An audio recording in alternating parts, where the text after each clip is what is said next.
जय राधा माधव कुंज बिहारी।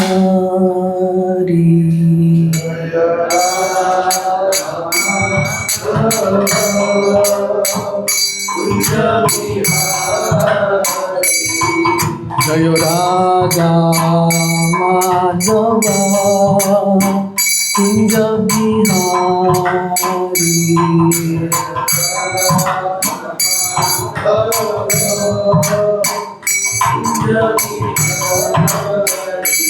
जय गोपी वल्लभ गिरिवरधारी।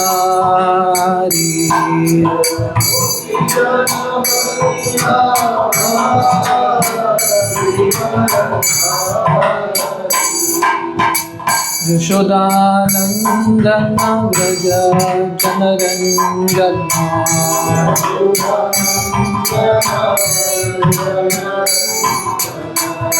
जमुना तीरा वनचारी।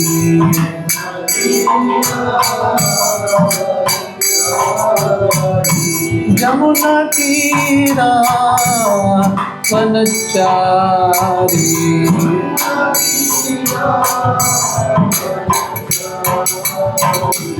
जय राधा माधव कुंज बिहारी।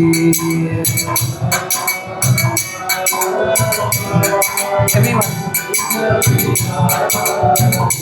जय गोपी वल्लभ गिरिवरधारी।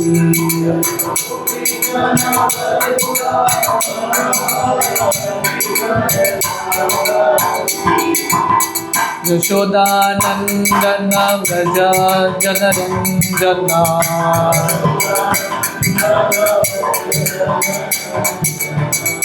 यमुना तीरा वनचारी।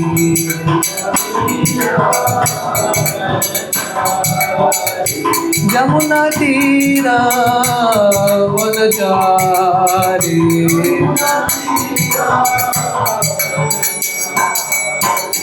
जय Radha Madhav Kunj Bihari.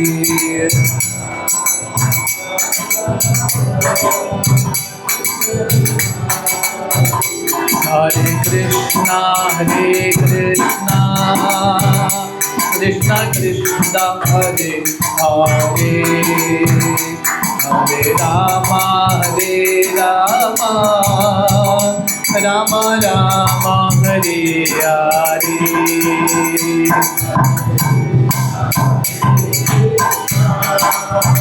Loudly.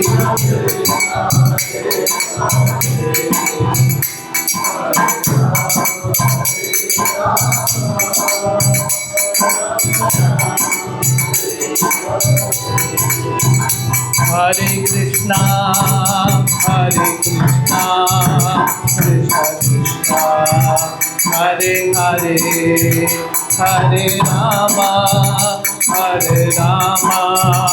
Rama Rama, Hare Hare.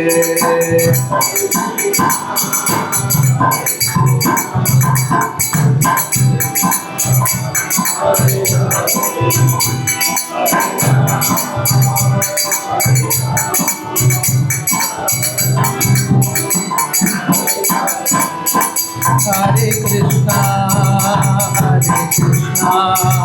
Krishna Krishna, Hare Hare, Hare Rama, Rama Rama, Hare Hare.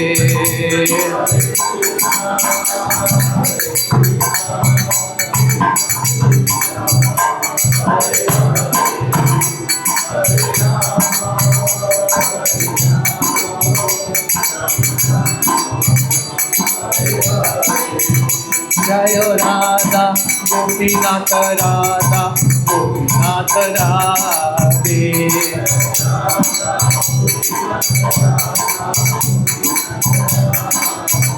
Jayo Radhe, Jayo Radhe, Jayo Radhe, Jayo Shri Radhe.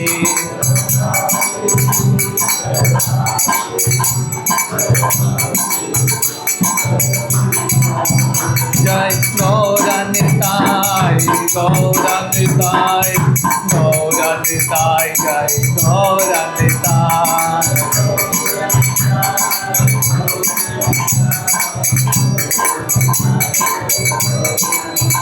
Jai Jai Prabhupada, Prabhupada, Prabhupada, Jai Jai Prabhupada.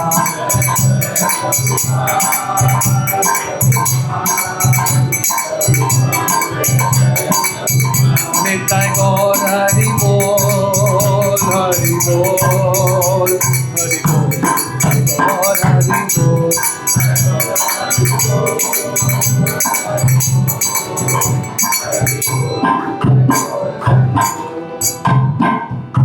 Ram Sankirtan ki jai. Om Agyantimirandasya Gyananjana Shalakaya Chakshurunmilitam Yena Tasmai Shri Gurave Namaha. Shri Chaitanya Manobishtam Stapitam Yena Bhutale Swayam Rupa Kadamayyam Dadati Swapadantikam. Vandeham Shri Guru Shri Yuta Padakamalam Shri Gurun Vaishnavamscha Shri Rupam Sagrajatam Sahagana Raghunathanvitam Tam Sajivam Sadvaitam Savadutam Parijana Sahitam Krishna Chaitanya Devam Shri Radha Krishna Padan Sahagana Lalita Shri Vishakhanvitamscha Namo Om Vishnupadaya Krishna Preshtaya Bhutale Shrimate Bhakti Vedanta Swami Iti Namine Namaste Saraswati Deve Gauramani Pracharine Nirvishesha Shunyavadi Pashtatadesha Tarine Vancha Kalpatarubhyashta Kripa Sandho Bevacha Patitanam Pavanebhyo Vaishnavebhyo Namo Namaha. Jai Shri Krishna Chaitanya Prabhu Nityananda Shri Advaita Gadadhar Shri Vasadi Gaur Bhakta Vrinda. Hare Krishna Krishna Krishna Hare Hare Hare Ramo Ramo Ramo Hare Hare. Hare Krishna. So very happy to be here amidst all of you all wonderful youngsters here. So it's such a wonderful experience to speak to youngsters. Prahlad Maharaj, in his teachings in Srimad Bhagavatam, he explains, Komaram achare pragyo dharman bhagavatan iha. So he says one should actually begin spiritual life, taking to the process of Krishna consciousness when one is 5 years old. That's the age one should start bhakti actually. So it's very nice that as youngsters, as youth, you all are understanding this. One time someone asked Srila Prabhupada, why do youngsters come to ISKCON? You find in this movement there are a lot of young people. So Prabhupada asked them a question, why do youngsters go to college? Do you have elderly people go to college? No, you have all youngsters go to college. Why do young people go to college and not old people? Any answers? Why do young people go to college? Yeah, but why not old people? Old people also can go to college. But why do you find youngsters going to college?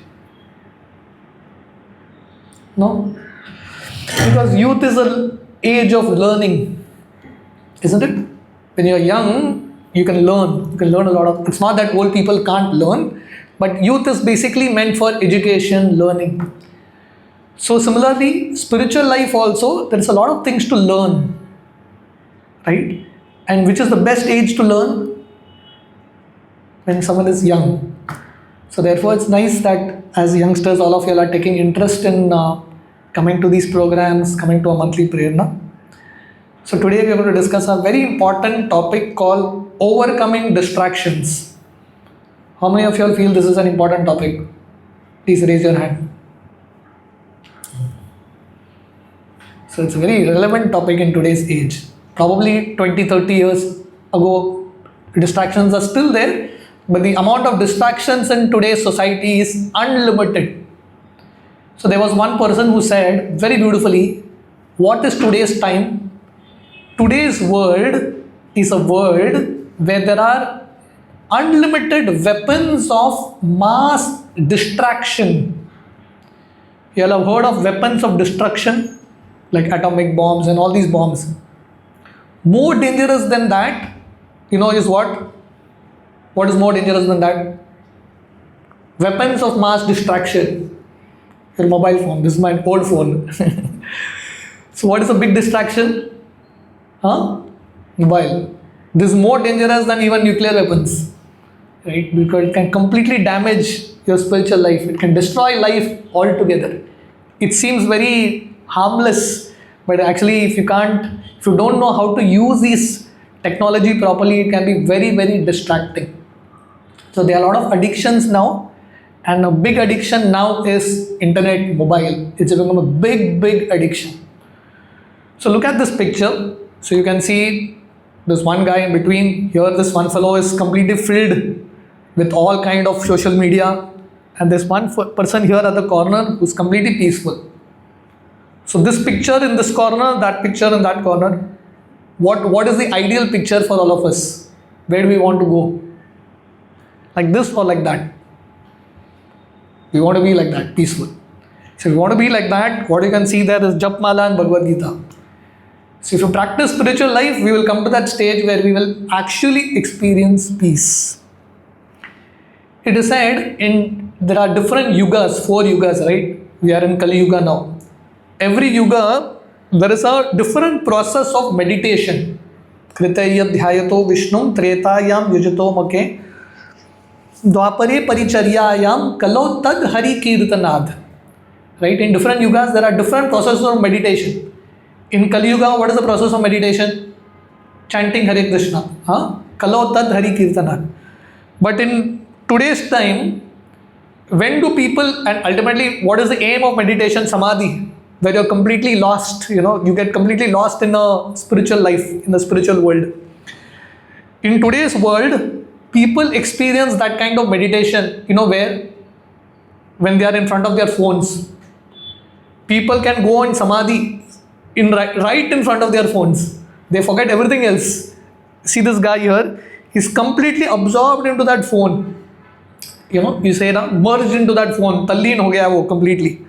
So that's the problem in today's world.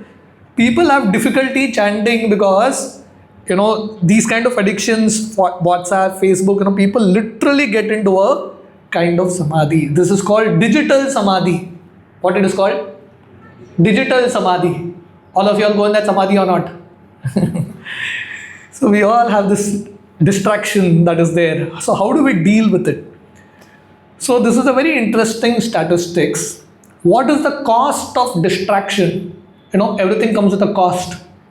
What is the cost of distraction? Literally, every year, the US loses $650 billion because of distraction. Can you imagine this? That means distraction has a cost. Imagine if people are working in an office, right? You are supposed to work 10 hours in that office. But half of your time goes in watching internet and doing all these things. So you remain completely distracted. Hare Krishna. You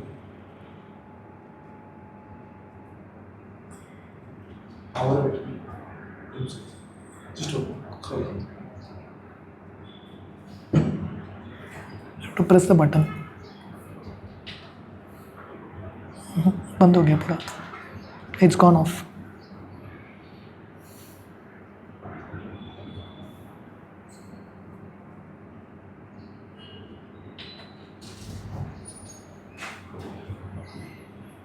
Yeah. So basically, there is so much money that is lost because of distraction. $650 billion. And it is said that literally 1 out of 7 working days, that means if someone is supposed to work 7 days a week, 1 day is lost only because of online distraction.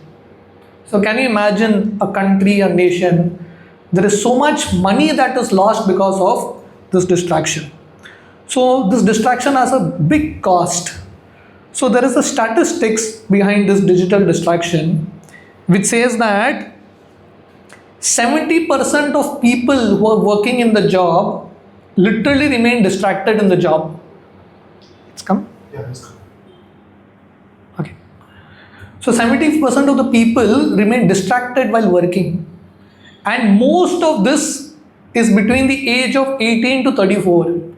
That means it's the youngsters who are mostly always distracted, right? So literally 10 hours a week, is wasted only because of distraction. So they did a survey, smartphone addiction. They did a survey in UK in 2018. You know what they found out? They found out that every 12 minutes, you all can see, all of you all can see, right? So just leave it. So every 12 minutes, people keep checking their mobiles. Every 12 minutes, do you all do that? Right? At least don't do it now during the class. So every 12 minutes, people are checking mobiles. That means you're so addicted. That means your ability to focus on the job is only 12 minutes. After 12 minutes, it's become an addiction to actually look into your mobile. And 71% people, especially youngsters, admit that their phone is never switched off. Do you all ever switch off your phone? Phone is never switched off, always on, right? So always connected online. That means what? When you're connected online always, that means we are actually disconnected from who we are, what our goal is. So therefore, it's very important that we understand the level in which distraction is happening in today's world. So this is like a massive game that is being played out, right? And we are all caught in this web, right? Internet, what is internet called? www, right? World Wide Web. What does web mean? Net, jal. So we are all caught in the net of what? Internet. We are all caught in the net of internet, just like a fish is caught. So similarly, we are all caught in this net. So this is an age of digital distraction. We have in the Bhagavad Gita, Lord Krishna says, Satatam kirtayanto mam. What does Lord Krishna say? Satatam kirtayanto. That means always chant Hare Krishna. Always be connected to me. In today's world, what is the formula? The mantra has changed. The shloka of Gita has changed. Now it is Satatam online. Continuously online. Previously, if people wouldn't get food, they would get very agitated. In today's day, you don't give people food, it's okay. But people need Wi-Fi and internet. If that you remove, it is like oxygen removed from them. They start like a fish. We come by ferry. When the ferry docks, sometimes the fish comes out. And the fish starts to, literally, tremble and shake for life. So similarly, people, when they don't have Wi-Fi, people become so restless in today's world. So these digital habits, it is said that in America, 8 billion smartphone checks happen every day, right? And practically, first thing in the morning, 89%, they did the statistics. First thing in the morning, what people do? What do you do? I'll not ask all of you all, but most people, 89%, literally that means that practically most of the population, the first thing in the morning everyone does is check their phone. This is how addicted we are. So we have to be very conscious about what is happening in today's world and how we are getting practically fooled by, internet and the society out there. So it says, if your average life, Prahlad Maharaj in the Bhagavatam, he explains a very interesting way in which to look at life. So he says if an average person lives for 100 years, in Kali Yuga, ideally everyone should live for 100 years, but no one lives actually for 100 years. But if someone lives for 100 years, Prahlad Maharaj makes a calculation. 8 hours a day, 8-9 hours a day goes in sleep, right? Taking bath and all that. 8-9 hours a day goes in work. That means literally, if someone lives for 100 years, 50 years are just gone in. More than 50 years are just gone in sleeping, eating, working and all this. Very less time is left actually for spiritual life. And in that also, it is said, the statistics that I showed you, right? On an average, the amount of time we spent on the internet, if you calculate that for an average life, 5 years, 4 months are lost. Out of 100 years, 5 years, 4 months are lost only in internet. Imagine, you have this online checks. No? Sometimes you can keep a check to see every day how much digital consumption that you do. Right? You will be actually in shock. There is so much we are connected online, completely distracted. So in this way, our time goes so much in YouTube, Facebook, Twitter, Instagram. Practically, so much of our human life, precious human life, is wasted. And in this way, statistics are unlimited. So it is said that because of digital interruptions, when you're doing a job, when you're focusing on something, and suddenly you start looking into your mobile, what happens? You drain your mental energy. So the focus statistic shows that once in 11 minutes, everyone, as I told you, once in 11-12 minutes, everyone checks their phone. You know what happens? Imagine you're solving a problem, you're doing your studies, and in 12 minutes you check your phone. Now to come back to focus of your studies, it almost takes 25 minutes again. Once you're distracted from your job, from your work, or from your study, to come back it takes 25 minutes. So one phone check has literally put us out of track. So this is the cost of actually constant interruptions that are always there. It is said that the attention span of people is reducing so much. Now, in today's time you have YouTube shorts, reels. What is the duration now? Like 1 minute, 2 minutes, 2-3 minutes, right? As time goes, you will see that this is also reducing. People previously, they would watch like 1 hour video, 2 hours video. Now people don't have that capacity. You tell people to sit and hear a 1 hour lecture, they can't do it. They want everything in few seconds. That means what? The attention span is reducing of people. How much you can remain focused. In the year 2000, they did the statistics and they found out that the attention span of a human being is 12 seconds. That means after 12 seconds, you start to get distracted. In 2017, 17 years later, they did the statistics. You know what they found out? The attention span of a human being has gone from 12 seconds to 8 seconds. Are we progressing, or are we going down? If you're completely going down, the attention span is going down. The goldfish, a fish is very, very distracted. Even the goldfish has an attention span of 9 seconds. That means our attention span is become worse than even that of a fish. We don't have that kind of attention, right? And they found out that they asked young people, if you don't have anything to do, you are like completely free, what you will do? All the youngsters, their answer was, if you have nothing to do, the only thing that we know to do is pick up the phone and watch internet, do something on the internet. So that means people literally in today's times, they don't have hobbies at all. Their only hobby is to sit and watch mobile and do all this. Right? You have TV. The TV is called an idiot box. Now you don't need a TV also. Everything is there in your mobile. Completely it can distract you.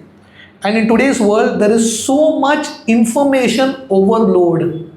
Right? You go to the internet, unlimited amount of information. Unlimited amount of information. But the problem is there is so much information, practically there is no transformation in anyone's life. So in today's world is called an age of IT, information technology. You know what is IT? Information technology means information, no transformation. So people have a lot of information out there, ChatGPT, everything, and there is a lot of information, but there is no transformation of heart. So it is said, one very interesting statistics, a Sunday newspaper, New York Times, the amount of information that is there in one day's newspaper, right? That much amount of information in the 18th century, a guy would read for his entire life. That means there is so much information that is downloaded on people in today's times, and practically most of that information doesn't have any much value in everyone's life. So in today's world, the amount of distraction and the amount of information out there is unlimited. And it said, even in workplace, as I told you, the distraction is so much. While you're working, first of all, your smartphones is there. 69% of your work time goes in smartphones. 80% goes in co-worker conversation. Right? Now you're focused on your job. One is your smartphone keeps distracting you. In between, you will have co-workers who will keep on coming and talking to you, office noise. Practically, there is so much distraction, people can hardly focus on their job also. So when a boss who is employing 10 people and they are working for his company, how much of their energy, they are reporting on time, they are sitting in the office for 8-9 hours, but how much of that time they are actually focusing on the job? Very, very less. And what is the impact? The impact is that people who do this kind of work, they also feel very demoralized and stressed. So internet, these kind of distractions actually put us more in stress. There is a lot of stress that we keep seeing and hearing. When we keep watching too many things, right, we may feel that it's not affecting our system, but on some subconscious level, it's adding a lot of stress into our system. And the overall impact is productivity is reduced. As I told you, if everyone is so distracted in your job, in your studies, productivity is lost. Someone may be studying a book, reading a book, right? And while reading a book, there is so much distraction. So how much is actually getting assimilated? You're reading the book for 1 hour, but at least only 5 minutes of that thing is getting assimilated. Rest, everything is lost. So productivity is lost. Inability to focus deeply. Deep focus is not there. If you want to achieve something great in life, you need deep focus. You all know that story of Arjuna. One time, Arjuna, the Kauravas and the Pandavas, they were learning archery from Dronacharya. And Dronacharya wanted to teach them a lesson on focus. So Dronacharya made a bird made of wood, a wooden bird, put it on top of the tree. And he told all of them, I want you all to shoot the eye of the bird. And he called each one of them, Duryodhan, Durshasan, he called all of them. And he asked them, what you can see? Duryodhan said, I can see the eye of the bird. Dronacharya asked him, what else you can see? He said, I can see the bird. What else you can see? He said, I can see leaves, I can see cloud, I can see so many things. Dronacharya said, don't shoot. So everyone, Dronacharya asked and everyone said what they can see. When he called Arjuna and asked Arjuna what you can see, Arjuna said, I can see the eye of the bird. Dronacharya asked him, what else you can see? Arjuna said, I can't see anything else. Dronacharya said, shoot. And Arjuna's arrow hit the eye of the bird. So Arjuna didn't become a very powerful, successful warrior just like that. He was able to focus. So just like Arjuna was shooting in the eye of the bird, so similarly we all need some big goal in life. The problem in today's world is why everyone is distracted, because we don't have a goal only. If you don't have a goal, your life will go goal. You'll keep going in a circle. You'll have no goal in life. So we need a clear goal in life. What's my purpose in life? When your goal is very, very big, then you can actually remain very, very focused. There may be distractions, just like they were seeing, all the other warriors were seeing the bird, they were seeing the leaves, they were seeing clouds. Everything is going to be there. But what are you going to zoom into? What are you going to focus? That will depend how successful you can become. So the distraction, especially media and internet and mobile, it can reduce our ability to focus deeply. You don't achieve success by just focusing. You have to focus deeply. Just like, if you want to get water from the ground, what you have to do? Find the right place and you have to dig deep. If you dig little here, little there, little here, little there, will you find water? You will not find water. Who will find water? One who digs in the right place and digs very deeply. Similarly, successful people are not people who do little this, little that. Successful people are people who are able to focus deeply. And this distraction can reduce our focus to think deeply. Constant mental fatigue. Have you heard this word called mental fatigue? Physical fatigue is there, but more dangerous than physical fatigue is mental fatigue. You're tired mentally. And you know why we get tired mentally? Social media. Social media, mobiles can drain us mentally. It can completely drain us. There's a lot of mental fatigue that is there. And eventually, because of all this, people feel that they have not reached one's potential. And therefore, people feel empty. So in today's society, you are connected, internet and everything is there, but still there is so much emptiness. Let me ask you a question, right? All of you all are from the digital age only, right? But what do you all think? Now in today's age when there is internet, mobile, everything, are people happier now? Yeah, 50 years ago in the land of India, in the world where there was all this technology was not there, were people happier then? What do you all think? What is your thought? You all have not experienced both the lives, but those who have can easily answer. Right?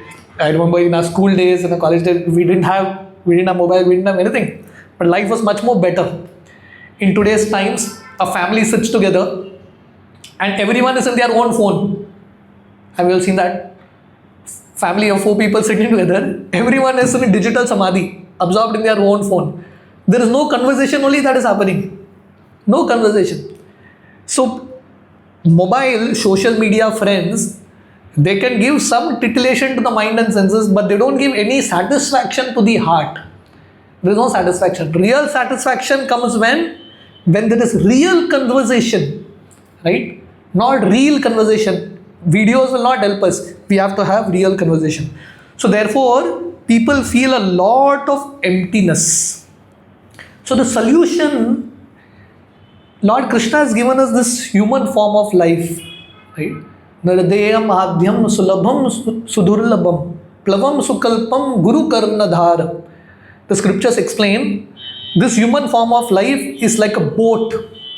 If you are caught in an ocean, you need a boat to come out of the ocean, right? So we are all caught in this world of birth and death, in this material world. And Krishna's grace, we have got this human form of life. And this human form of life is like a boat that can help us cross this cycle of birth and death and go back to the spiritual world. And human life basically is meant to bring harmony. Harmony in body, mind, soul. Okay? This is called yoga, where there is harmony. And to bring harmony, that means to achieve the human potential. Every person has some potential. You know what is potential? We are all born for doing something big. Like someone, Mark Twain, he said, there are 2 important days in everyone's life. First is the day when we are born.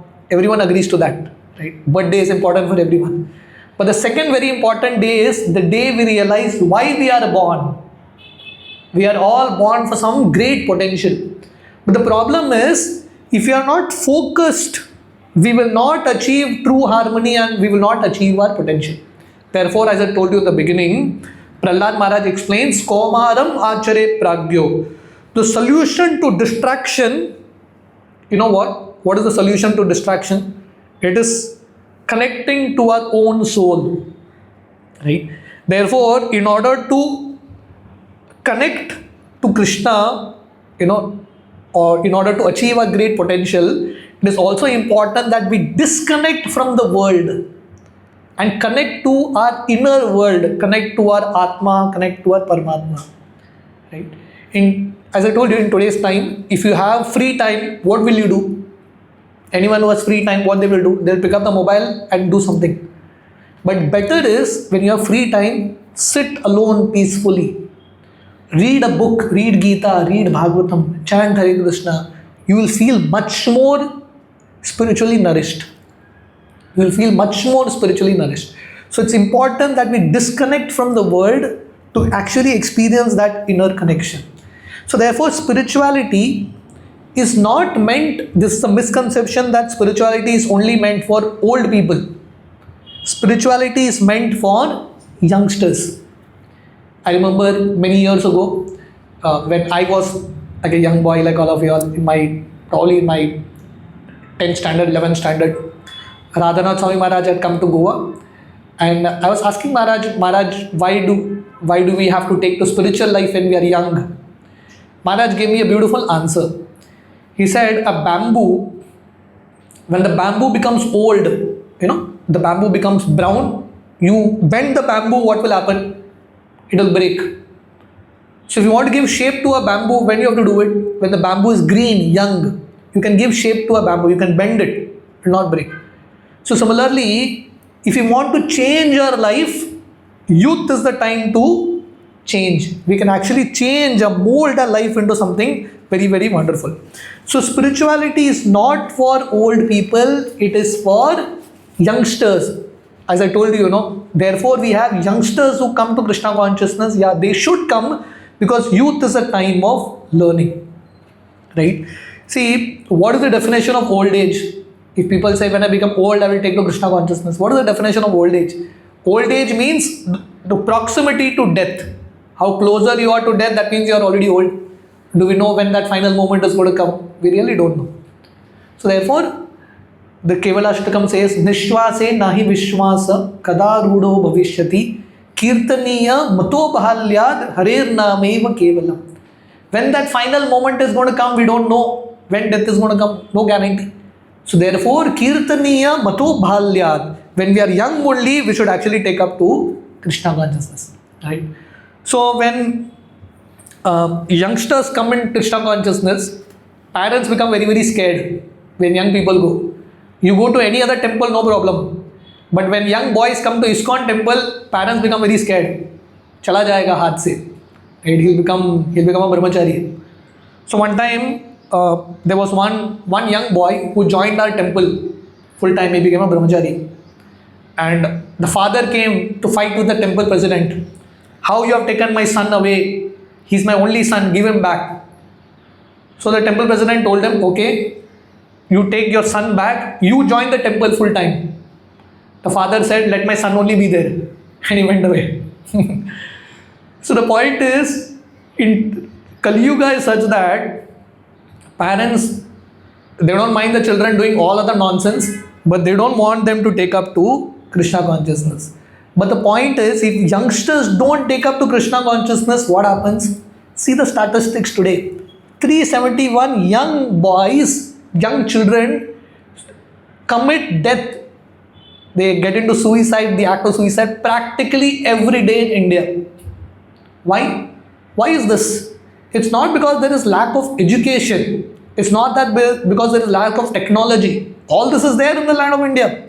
Why do youngsters commit suicide? It's because people have lost connection with spirituality. Right? In today's times, everyone wants to become successful, correct? Right? Everyone wants to become number one. Everyone wants to become successful. The point is, when there is failure, do you know how to handle failure? Do you know how to handle it? That's also something to be learned. Because life is not going to give you success after success. Life is going to give you failures also. How to deal with failure? Is there any school, college that teaches you? That is what ISKCON, the Bhagavad Gita teaches us. Success is not everything. We need to know how to deal with failure. And what is true success? True success is the ability to go from failure to failure without losing our enthusiasm. So failures will come, but we are not supposed to lose our enthusiasm, and we are not supposed to commit suicide. People, youngsters, they have lost some marks in some subject, they immediately commit suicide. So therefore, this kind of spiritual education is very much needed. Very much needed. Srila Prabhupada, the founder Acharya of ISKCON, Srila Prabhupada, one time went to MIT. You all have heard of MIT, America. MIT is father of, big brother of IIT. You have in India, you have IIT. In America, you have MIT, Massachusetts Institute of Technology. So Prabhupada went there to give a lecture on Bhagavad Gita. And after the lecture, the professor took Prabhupada on a tour, parikrama. Just like we go parikrama of Vrindavan. He took Prabhupada on parikrama of MIT campus. Right? Worshipable MIT campus. and showing Prabhupada this department, that department, hundreds and thousands of departments, MIT, right? Physics, mathematics, chemistry, unlimited department. Prabhupada said, okay, you have such a big university. Where is the department that teaches about Atma, soul? Professor said, no department.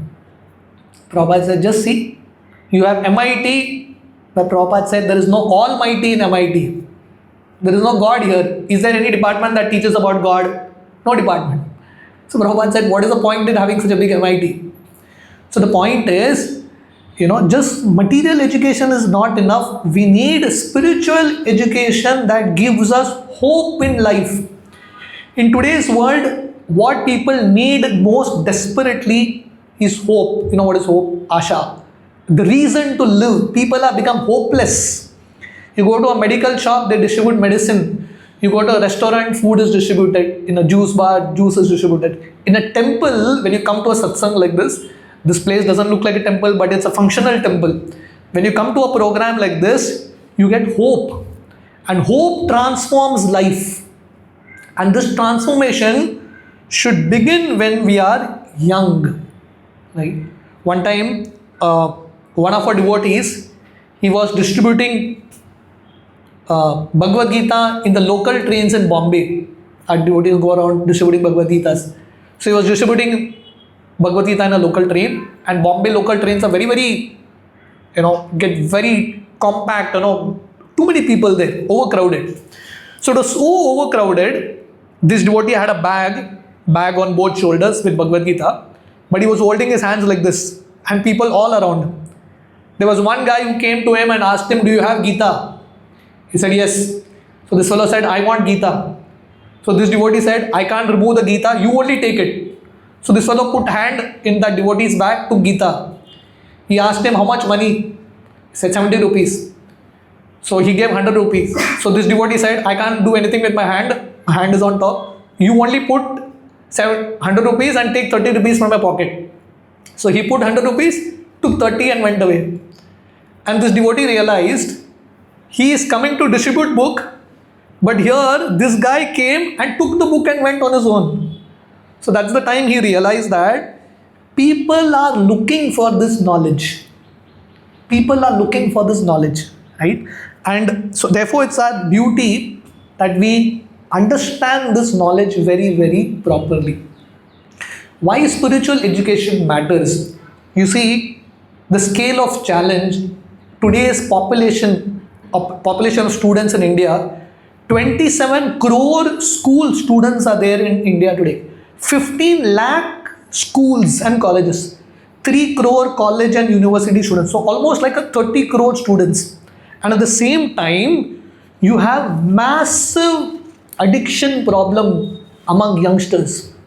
Drugs, smoking, drinking, mobile, all these big addictions. If you see the statistics, it says that every day, 2,000 crores of worth drugs are smuggled into India. Every day. Every day in the world, 18 billion cigarettes are smoked. So the amount of addiction is huge. How do you deal with all this addiction? The only way we can deal with this addiction is by connecting to that spiritual power. Srila Prabhupada, the founder Acharya of ISKCON, Srila Prabhupada, when did he start this society? He started in 1965. Where did Srila Prabhupada start this? Prabhupada started our society in New York in a place called Bowery in 1965. They were all hippie boys and girls. Have you all heard of hippies? Hippies, matlab, they don't follow any rules and regulations. They just do anything, just do it. They don't care for anything. So these were the kind of boys and girls who were coming to Srila Prabhupada. No rules and regulations, they were committing all kind of sin. Practically smoking, drinking, gambling, illicit sex, everything they were doing. All the rules they were breaking. But by coming in touch with this Krishna conscious movement, slowly they all got transformed. And they all became pure devotees, completely gave up all their sinful acts. How did this happen? From addiction to transformation, how did it happen? by the process of Krishna consciousness. So the process of Krishna consciousness is very, very powerful. Srila Prabhupada, when he was in America, Prabhupada was in Chicago. If you have heard of Chicago, Chicago is very famous for crime, very high crime rate in Chicago. So one very big police officer, he came to meet Srila Prabhupada, and Srila Prabhupada told him, your city has a lot of crime, I have a solution to your crime. So Prabhupada said, let your government give me a hall. Every day I will conduct satsang there. We will do katha, kirtan, we will distribute prasad, and everything should be sponsored by the American government. And if you do this for 2-3 months, Prabhupada said, you will see crime rate will go down. This officer didn't have any faith, he didn't understand crime and katha, kirtan, prasad, what is the connection? But this is the connection, right? In ISKCON, practically so many criminals have come in ISKCON just by katha, kirtan, prasad, they have all become pure devotees. There was this one video where Bhakti Purushottam Maharaj was sharing. There was one terrorist guy somewhere in Assam. He was part of the Maoist terrorist group, something. He came in Krishna consciousness and he became a devotee, 16-rounder devotee. And there was one police officer who was chasing this terrorist. And that police officer also became a devotee. So both police officer, terrorist, both are now chanting Hare Krishna. So a terrorist has become a devotee. This is the process of Krishna consciousness. So therefore, our mission is to transform character.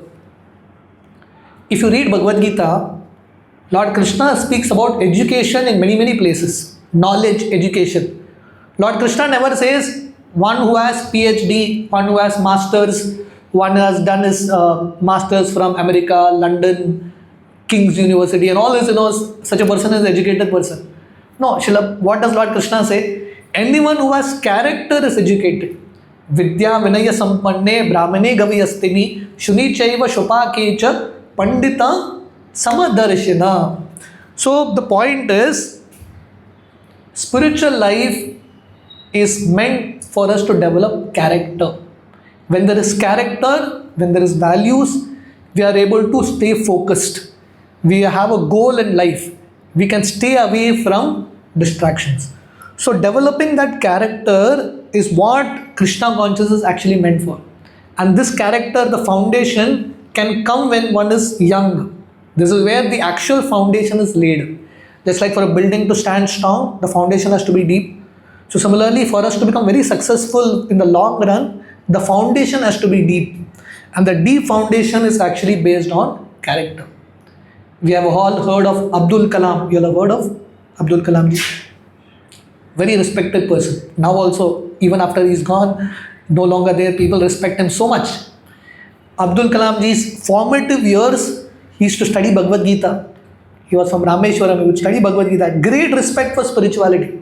And because that was his foundation, very humble, very deep character, he had great integrity. He didn't take one single paisa from the Indian government. Therefore, he is respected even after years after he is gone. So the point is, we all need to become people of character. See, in today's time, we are used to having everything under our control. You know what's control? We have a remote control. We can control AC. We can control the fan. Right? We can control gadgets. We can put off the phone. We can put on the phone. Right? We can tell a device to go right, left. We can do so many things. We feel that we can control life also, but we cannot control life. We cannot control the situations of life. Cannot control it. Right? One time, one of our devotees, he was there in MIT Boston, and he was going to give a lecture there. And before he was giving the lecture, he was arranging the projector like we were doing today, and the projector didn't work, something like what happened today. Right? And this devotee was getting very, very angry, like I was getting a little irritated. And this devotee is getting angry. What is happening in Boston? MIT projector is not working. What kind of university? He was supposed to yell. And this boy came and told this devotee, have faith in Krishna. This new boy is telling this devotee. And this devotee was getting really angry. But somehow he controlled himself. You know why? Because the topic he had to speak on that day was overcoming anger. And the first point he was trying to explain was, in life you may have a plan, but that plan may fail. As they say in English, man proposes, God disposes. You may have a plan.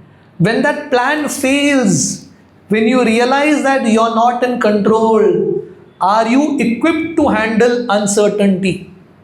When uncertainty comes in your life, when life becomes unpredictable, when difficulties come in your life, are you able to handle? Right? We go to school and colleges, right? You all learn maths, history, geography, different things. Is there any subject, anyone who teaches you when you are in difficulty, what you should do? When you are in trouble, what you should do? When you are in mental stress, what you should do? Does anyone teach you that? There is no school, there is no subject that teaches you that. And that's what spirituality does. That's what spirituality does. Right? We are able to stay a little peaceful even when things are not under our control. So life doesn't work like technology. Right? In technology, you can control outcome, you can control things, right? You can have AI, right? Gemini, Google Gemini, you can tell, do this, it will do for you. But in life, you tell someone, do this, that fellow will do the opposite only, right? You cannot control people like you can control AI and all these devices. So therefore, there is a gap between expectation and reality, right? Expectation we want to control the whole world, we want to control people, but in reality we cannot control, and we become very, very agitated, we become very impatient, frustrated, angry. And you will see in today's world, people get angry at the drop of the hat, angry for no reason. People get very, very frustrated. Why? Because everyone's fuse goes off very, very soon. Right? Everyone's fuse goes off very, very soon. So therefore, why do we lose control of situation? Because we are not focused in life. We have given into small distractions every now and then. Therefore, we become very, very irritable. Someone who is very focused, he will not get so distracted in their daily life. Right? So therefore, we have to understand that life is not like a device that we can control. It is something else, and we need to get prepared. One of our devotees, Shikshashtakam Prabhu, he's the temple president of ISKCON Nasik temple. He used to be in the Indian Air Force. So he used to tell, very beautiful, he would say, in the army now, they teach one mantra to soldiers. You know what's this mantra? The more you sweat in peace, the less you bleed in war. Did you all understand? I'll repeat it again. The more you sweat in peace, the less you'll bleed in war. What does it mean? Can anyone explain? कोई बताएगा? The more you sweat in peace, the less you'll bleed in war. Exactly. युद्ध होने से पहले जो practice अच्छा करता है युद्ध के लिए, उसको ज़्यादा प्रॉब्लम नहीं होगा, ज़्यादा खून बहेगा नहीं, he will not bleed because he is ready. So that means before the difficult, it's not that once the difficulty comes you start doing your work. Before the difficulty you be ready, right? So then you are able to face the difficulty well. So similarly, life is going to throw difficulty at you, life is going to throw wars at you. Are you ready to face the problems? The Bhagavatam first canto, 5-year-old boy Narada, as in his previous life he mentions the story, because he heard Gita Bhagavatam from the sadhus, and when the difficulty came in his life, when his mother passed away, he was able to handle it because his preparation was done. Like all of you are students, many of you are, right? If you are prepared well, you will do well in that exam. Otherwise in the exam you will start sweating, right? So those who are prepared well, they can do well. Similarly, exams are going to come in life. We have to get prepared. And what is the preparation? When we come to satsangs like this, that's where we actually get prepared. So distraction in everyday life. It is said, see, we saw that how, till now what we saw, we are seeing how distraction, digital distraction can help us reduce it will reduce our productivity. We will lose focus. Right, we will become very, very agitated. All these things will happen. Not only that, digital distractions is the cause of 64% accidents in the road. You know road accidents, how they happen? Mobile. You're driving and suddenly someone's phone rings, you pick up that, finish. One of our devotees, Sudama Prabhu, he would say, Nazar hati, durgatna ghati. Nazar hati matlab kya? While you're driving, where you're supposed to focus on the road, वहाँ से नजर हटा, दुर्घटना हो गया. Life is like that. In life also, we may say, I'm not driving, but we are also driving the car of our body. We are driving some vehicle, we are going to some destination, and we have a road we have to go. When we lose focus, what happens? Accidents happen. And many times accidents can be very, very fatal. So distraction, digital distraction not only reduces productivity, it increases our mental stress, it can also cause accidents. More than that, digital distraction, those who are very distracted, it can affect your emotional intelligence. You know something called EQ? EQ is called emotional intelligence. You know emotions? We all have emotional heart.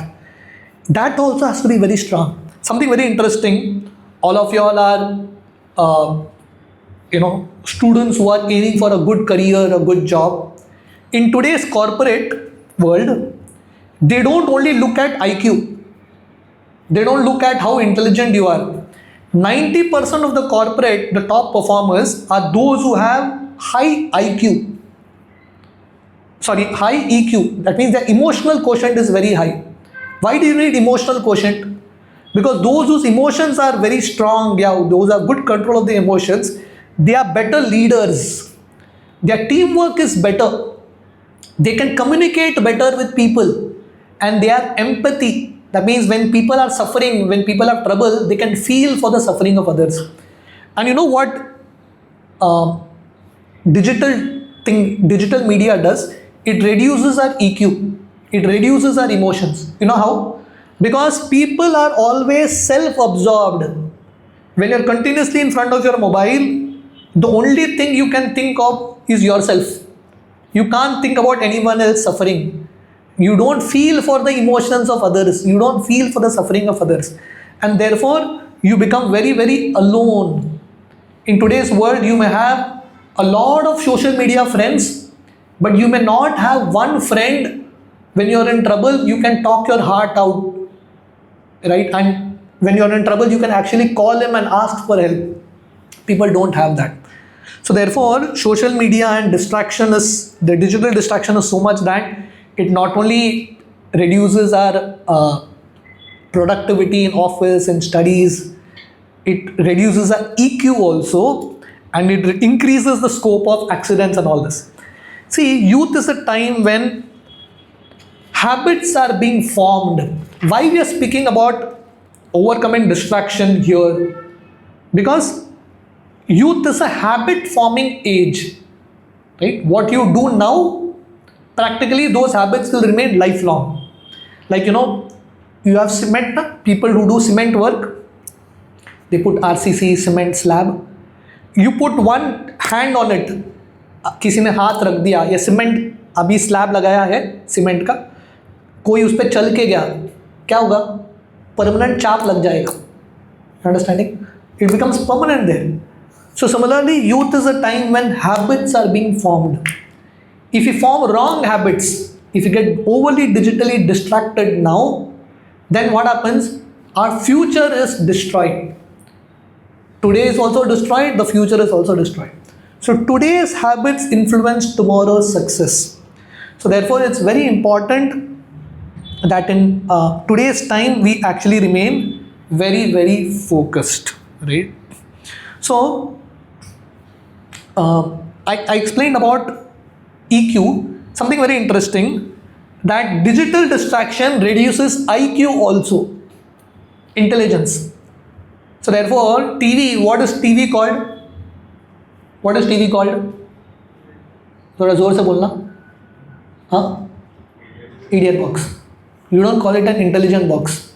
You call it an idiot box. You know why? Why is TV called idiot box? Why is TV called idiot box? Anyone? कोई तो बोलो. Why is TV called idiot box?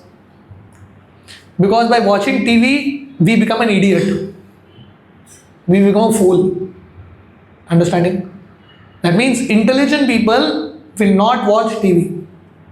What intelligent people will do? They'll read book. Right?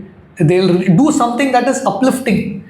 Has anyone grown in life by watching TV? Watching videos? The guys who have made videos are making money. But what's happening to you? What's happening to you? Right?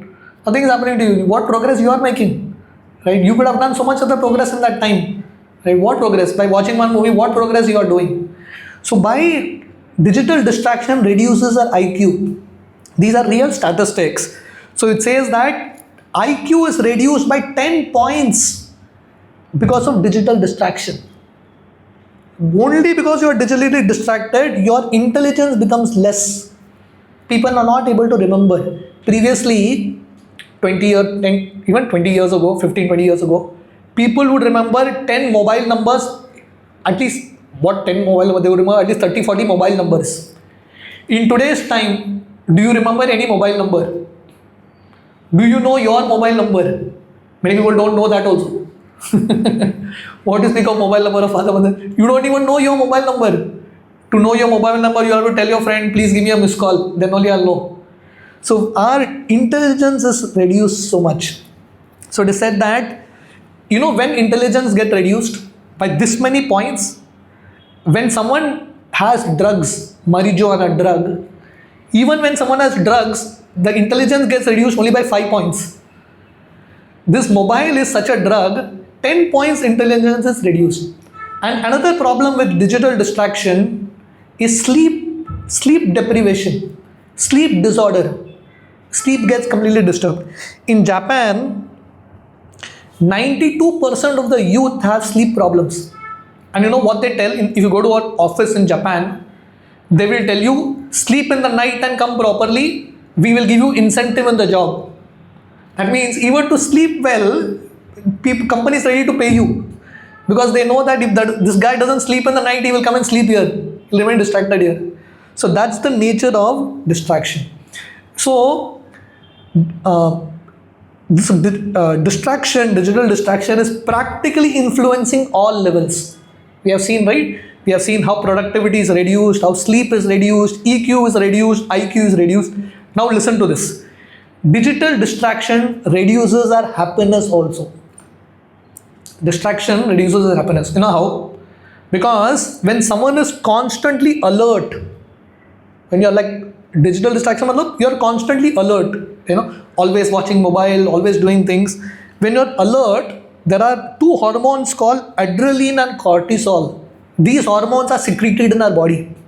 And when these two hormones are secreted, these four hormones, dopamine, serotonin, oxytocin, endorphins, these hormones are reduced. And these are called happiness hormones. To feel happy, these hormones have to be secreted. I'll tell you what these hormones are. When you complete a task, like you have completed a job, you have completed writing a book, or you have completed a marathon. As soon as you complete something, do you feel good?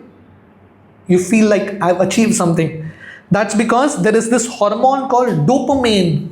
This hormone is secreted when we complete something. Then there is a second hormone called dopamine.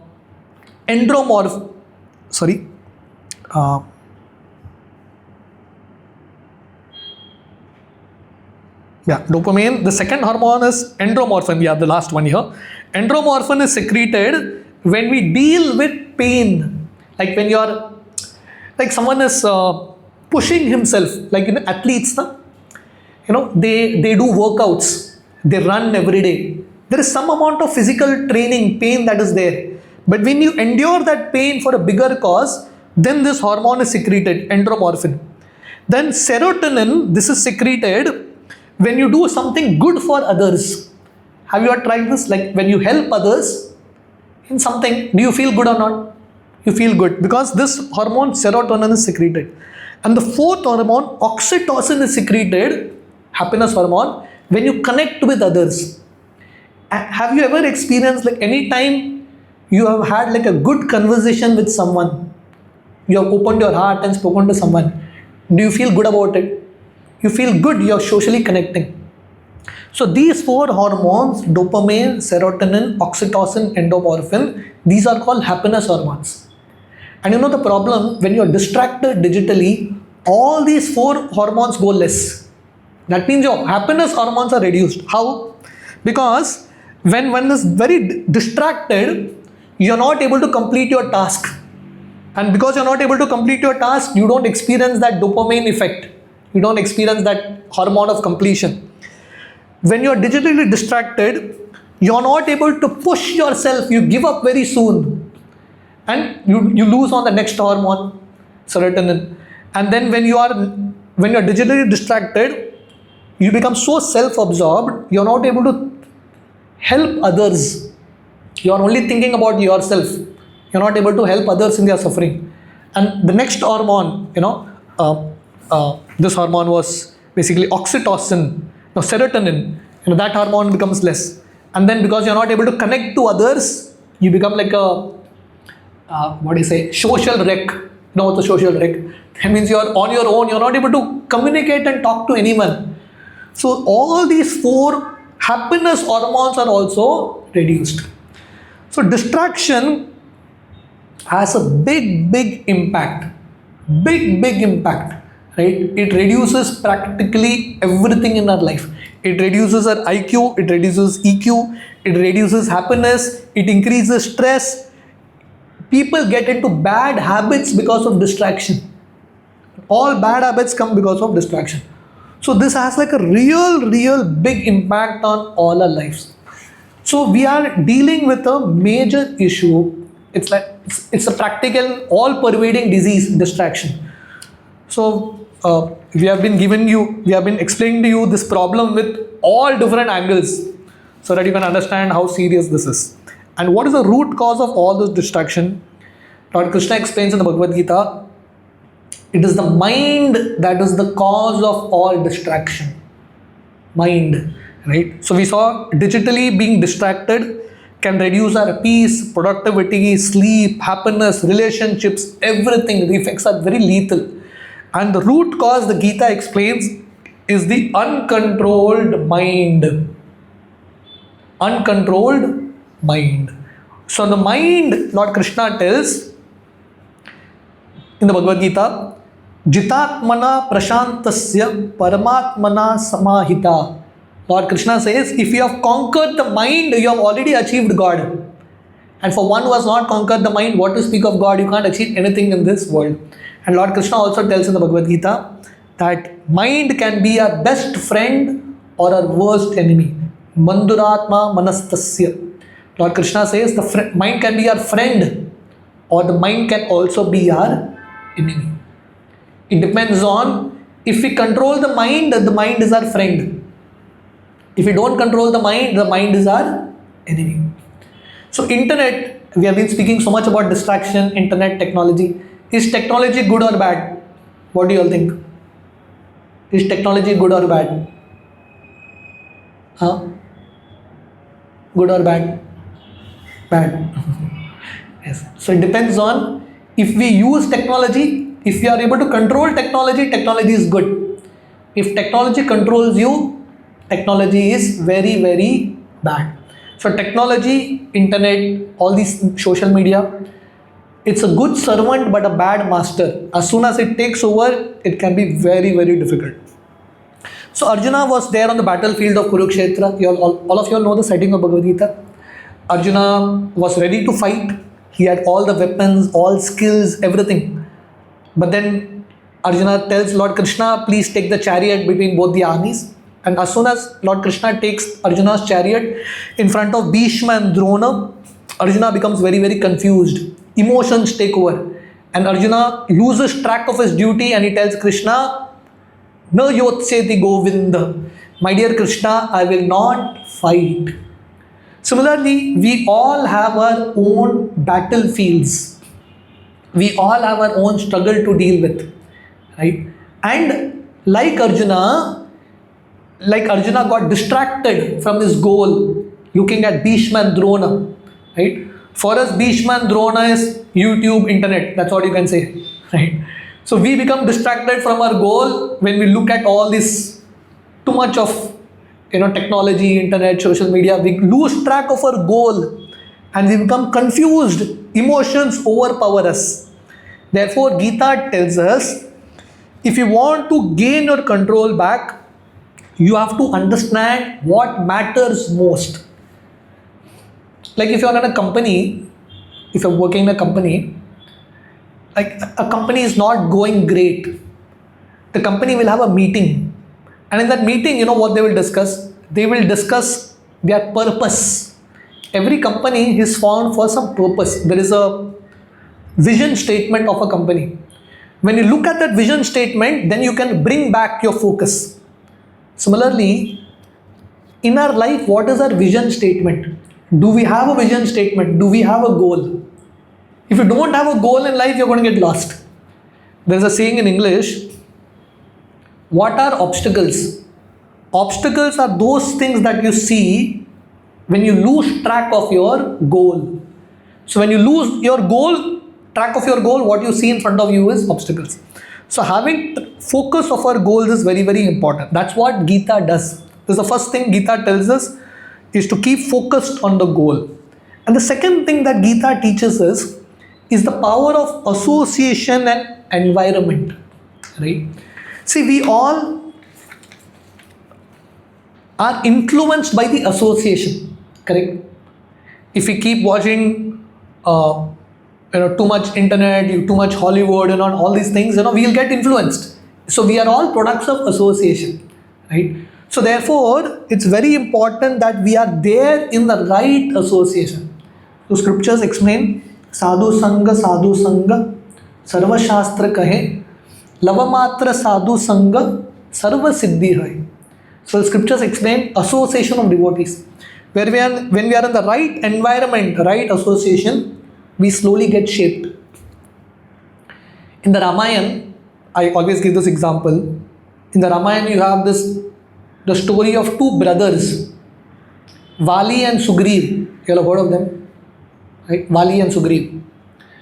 Vali became a demon, and Sugriv became a great, refined personality. Why? Anyone knows?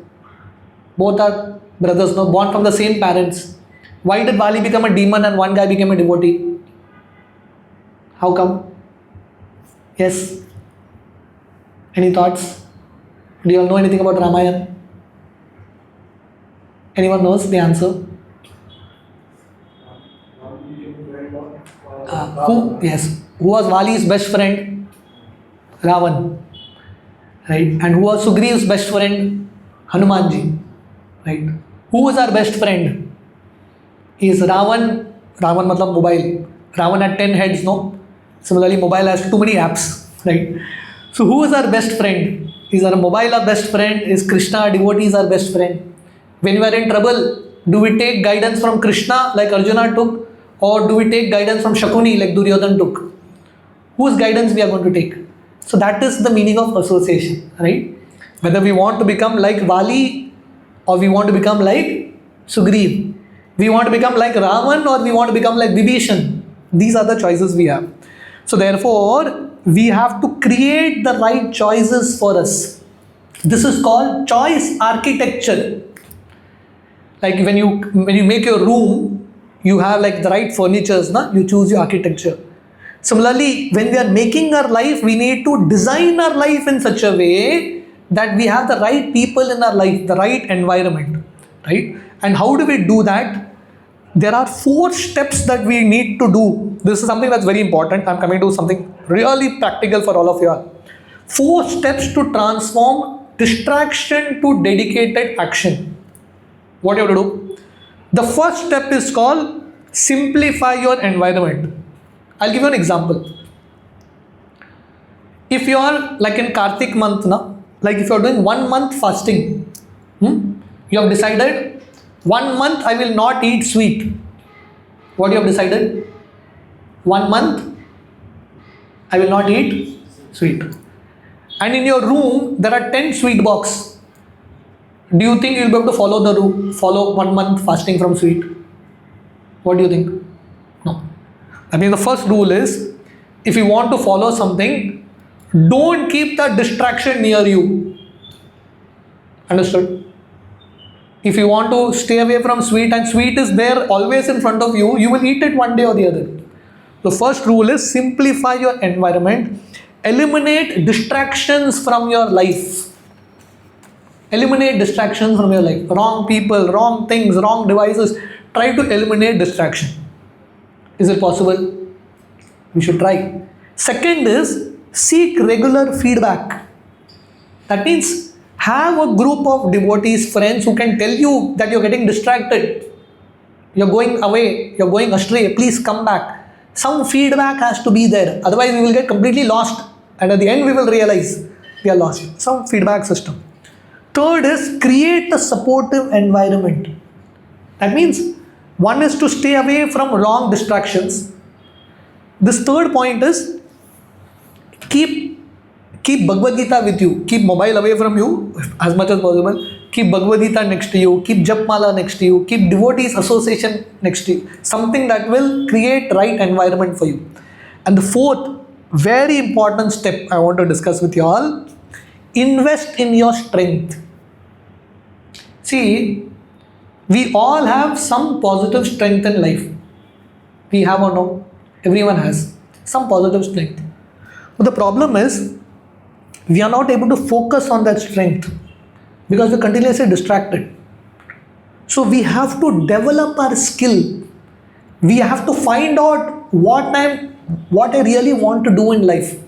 Like Arjuna, one of the name of Arjuna was Gudakesh. You know what is Gudakesh mean? Arjuna, he would practice in the night also. He would learn in the day, practice in the night. That much focused he was. And because he was that much focused, he was not getting distracted. In today's world, people don't have any passion, any hobby, anything that they want to pursue in life. So therefore, developing some skill, like simple, music is a great skill. You know, once you develop taste for music, we have these young children. Once you develop taste for music, you can spend hours in music and you will not see mobile. Understanding? Recently, I don't know whether you all have seen this. In India, there is this young boy who has become a chess master. Tamil Nadu. You have heard this boy? What's his name? Okay. Okay, yeah, there's one more boy, Pragananda or something like that. Right? Young boy. His sister also, both of them. You know, I mean, very young children, they have become like chess masters practically. Become number one. You know how their journey started? Their mother enrolled the children, the boy and the girl, brother, sister, in chess school. You know why? Because she didn't want them to waste time in mobile. Just to stay, so that they stay away from distraction, she put them in the chess school. And they got so much taste for that chess, they became chess masters. Imagine if they were distracted in mobile continuously, they wouldn't have reached that level. You're getting my point? The point is, if you want to become very successful in life, then you have to learn to stay away from this distraction. Invest in our strength. We all have some strength. We need to discover that. We need to invest. And for that, we need time for introspection. We need time to be alone. What is my strength? Do our sadhana, chant Hare Krishna. We need to gather. Just like an arrow. How do you shoot an arrow? You pull that arrow and then you shoot. Pull it back and shoot. Similarly, to go ahead in life, you have to pull yourself back. Cut off, pull yourself back. Right? Step back to bounce back. Come back a little. Right? Take time for yourself. Meditate, read. Get your awareness, and then you'll be able to shoot. Another very big issue. So I told you 4 steps in which we can actually stay away from distraction. Let me just go through that 4 steps. Simplify your environment, seek regular feedback, create a supportive environment, invest in your strength. When we do this, we will see our productivity increases, confidence increases, we will experience satisfaction. Another big issue in today's world is constant comparison, especially in social media. Right? We are constantly saying, this fellow is doing this video, let me do this video. We are constantly comparing with others. It's a big, big distraction. You're not able to be yourself. One time, Gaurang Prabhu, one of our preachers in ISKCON, gives this example. Radhanath Swami Maharaj, he's Gaurang Prabhu's guru. Radhanath Maharaj, in his lectures, sometimes he makes sound of animals. Like in a Kartik Yatra, Maharaj will make sound of cow. He'll make different sounds just to keep audience, attentive. So Gaurang Prabhu thought, very good style. I will also try this style. So Gaurang Prabhu was giving a lecture somewhere, and it was the Janmashtami time. He said, let me do Gocharan Leela of Krishna. And like Maharaj, he said, let me make cow sound. So he made cow sound. And he was like very happy. He tried a new style. Because when you see someone, you naturally want to copy it. After the class, someone came and told him, Prabhuji, what animal that was? Gaurang Prabhu said, what do you mean? That is cow. So this fellow said, it didn't look like cow only. Gaurang Prabhu said, that is Mumbai cow. Sound is different. From that day on, Gaurang Prabhu stopped comparing. Krishnananda Prabhu, one of our very senior leaders in ISKCON, Krishnananda Prabhu, he went one time to Radhanath Maharaj. It's a little personal story. And he told Maharaj, so many other speakers are really so good. Radhesham Prabhu, Gaurang Prabhu, they are giving such good classes. I am not able to give classes like them. I also feel I should also do like that. Maharaj said, if you feel you want to become like them, then you will have to take birth again. Better the way you are, engage yourself in Krishna service. Our Radha Gopinath Prabhu, another brahmachari in our Chopadi temple, he gives this example. When a brahmachari enters into the brahmachari ashram, every brahmachari wants to become like good preacher, good kirtan singer. So Radha Gopinath Prabhu was telling his life, first 10 years of my life, I was thinking whom I should become like. I should become like this devotee, become this devotee. First 10 years he was thinking whom I should become like. And the next 10 years he spent in becoming like that person. And then after that he realized, I can't become like anyone, I have to just be me. So the point is, we have to stay away from this constant comparison, the constant trap of, comparison basically. This is a very interesting story of Bhima. One time, Bhima, he was thinking Arjuna, Arjuna was an expert archer also. And Arjuna was an expert singer and dancer also. You all know this? Arjuna, one time he goes to the heavens and there he learns dancing, singing, in the heavens. And then he becomes Brihandala, he teaches dance to Uttara. So Arjuna was invited in different places for singing. Bhima thought, no one is inviting me only. People invite me only when someone has to get thrashed. I also want to become a singer like Arjuna. So Bhima hired a music teacher and told the music teacher, you have to make me a singer. And he ordered him. The music teacher understood, this guy can never sing. But who will tell Bhima, you can't sing, Bhima will thrash you. The music teacher said, okay, I will teach you singing. And Bhima was so enthusiastic, he would sit at the start of Indraprastha, at the outskirt of Indraprastha, and he would sing. Loudly he would sing. And singing that, everyone lost their sleep. People feeling, because Bhima was literally shouting, yelling, no singing only. So someone went and told Yudhishthir Maharaj, there is too much noise pollution Bhima is creating. Please do something. Yudhishthir was thinking, who will tell Bhima, right, that you are not a singer? Do something else. Singing is not your cup of tea. So Yudhishthir told Draupadi, you please handle Bhima. So Draupadi went and told Bhima, my dear husband, singing is a very special art. It should be practiced alone in the forest, not in public like this. So Bhima understood. He went to the forest deep inside and started to sing. So one day one man came to him and Bhima was thinking why he has come. So the man told him, you promise me you will not beat me, then I will tell you. Bhima said, yes, tell me. So this man said, I am a dhobi. I have lost my donkey. I came searching for the donkey. When I heard you singing, I thought it was my donkey only. Bhima, that day he retired from singing permanently. He gave up. Because, this is a comparison. We think that, this guy is doing it, let me do it. But everyone can't do everything. Right? You have to understand what you are good at. So Bhima became very, very dejected. Right? So Bhima was sitting in his room. So Yudhishthir told Bhima, my dear Bhim, I want to meet Lord Krishna immediately. Please go and call Krishna from Dwarka. Bhima said, okay. As he was going, he saw some food, some prasadam. Bhima's another weakness is food addict, prasadam addict. He loves to eat prasadam. So Bhima thought, let me eat and go. He started to eat. After eating, he slept also little, 1 hour, 2 hour. Whole day went in sleeping. Yudhishthir came and asked him, what happened? Bhima said, I had prasadam, went to sleep. Yudhishthir started to chastise Bhima, you're useless. You can't sing. You only keep eating, sleeping, doing nothing. So Bhima felt very, very bad. And Bhima started to cry, my dear Krishna, what is happening? Please come and help me. My name is getting spoiled like this. And Bhima was crying like anything, like a child.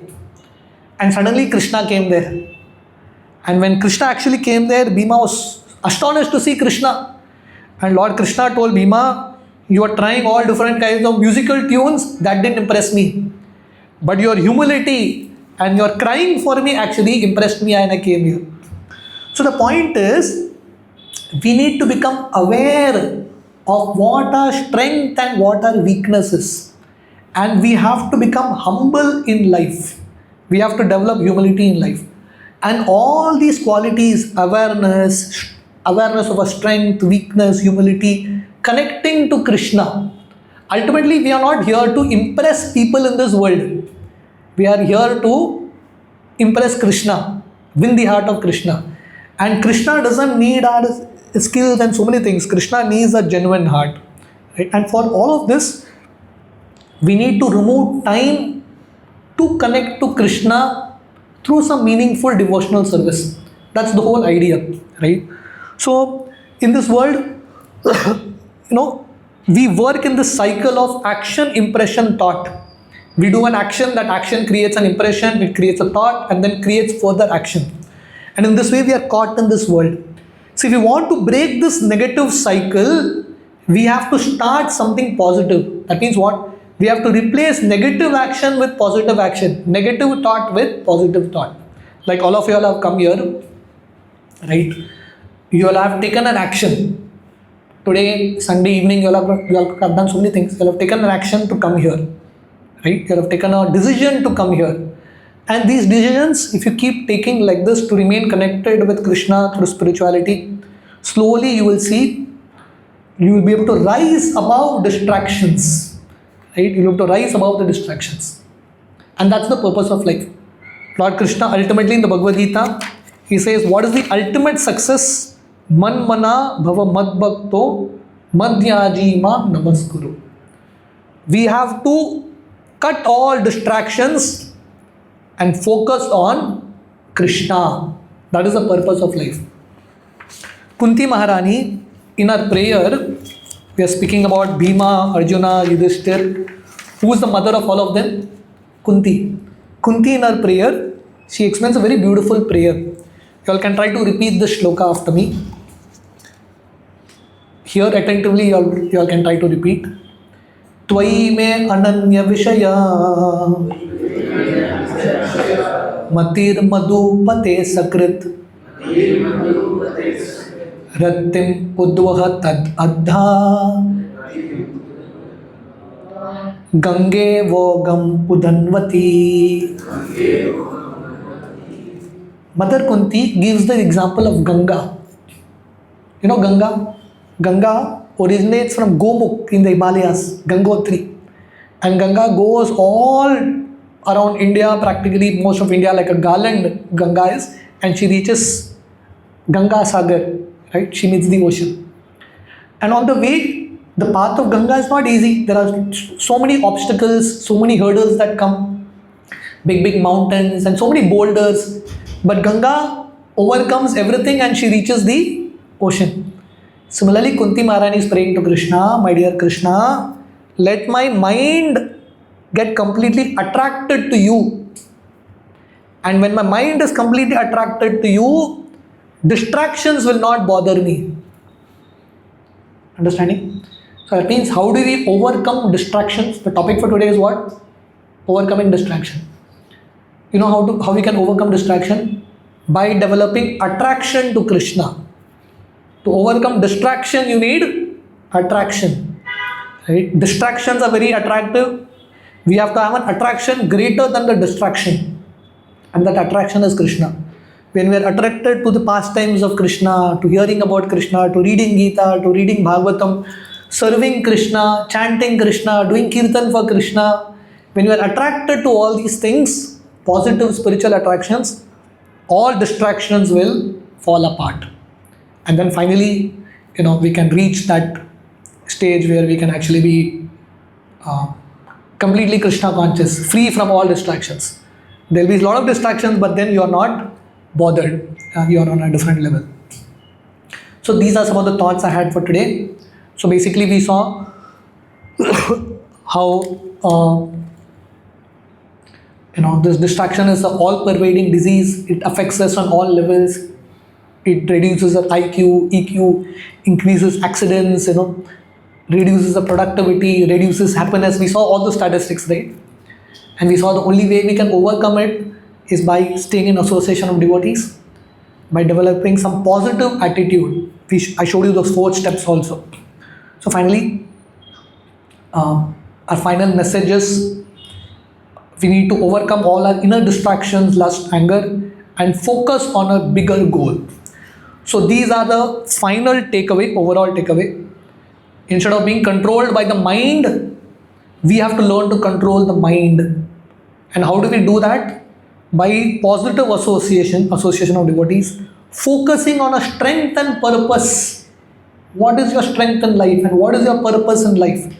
Manage expectations properly, rise above situations, and live a life of service. Serve others. If you can do this, you can actually experience great happiness in spite of all the distractions. Thank you all very much. Hare Krishna, Srila Prabhupada ki Jai. Any of you have any questions? Do you all have any questions? Did you all understand?